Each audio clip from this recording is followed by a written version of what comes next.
Why do we study history? To learn what worked out to better mankind and study what went wrong in an effort to prevent such negative occurrences from ever happening again. One horrifying example of this is serial killers, and arguably one of the most horrifying examples is that of which we will talk about today, H.H. Holmes and his murder castle. Let's begin.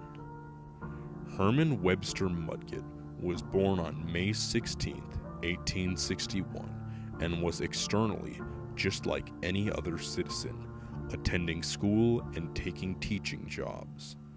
Rumors and accusations in the mid-1880s were spread that he was involved in one of, if not multiple cases, of young boys going missing or being murdered. It was then that he decided to move to Chicago and change his name, hopefully escaping the reputation he had garnered, going now by the name of Henry Howard Holmes, a name remembered in fear nowadays. In 1886, when Holmes arrived in Illinois, he quickly took notice of Elizabeth S. Holton's drugstore on South Wallace Avenue, a nice locally run store.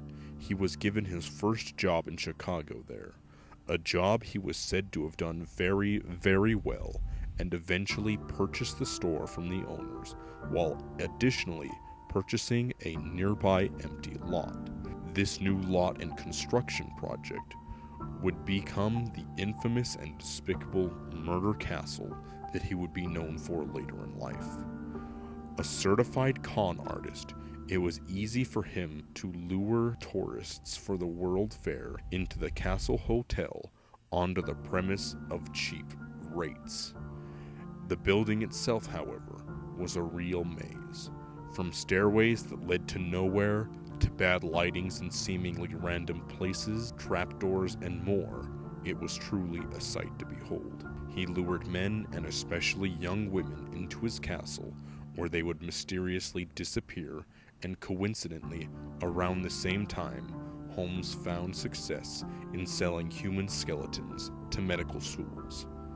As the years rolled on, Holmes was arrested on terms of insurance fraud, and it was these investigations that led to his morbid secret being discovered.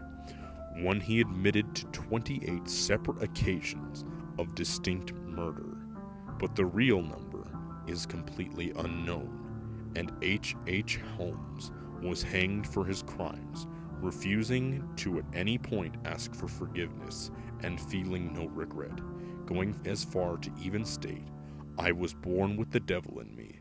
I could not help the fact I was a murderer, no more than the poet can help the inspiration to sing." Less than a month passed from the investigation, and the murder castle was purchased, and mysteriously 2 floors burned to the ground on August 19th of the same year, eventually having the last floor demolished some years later.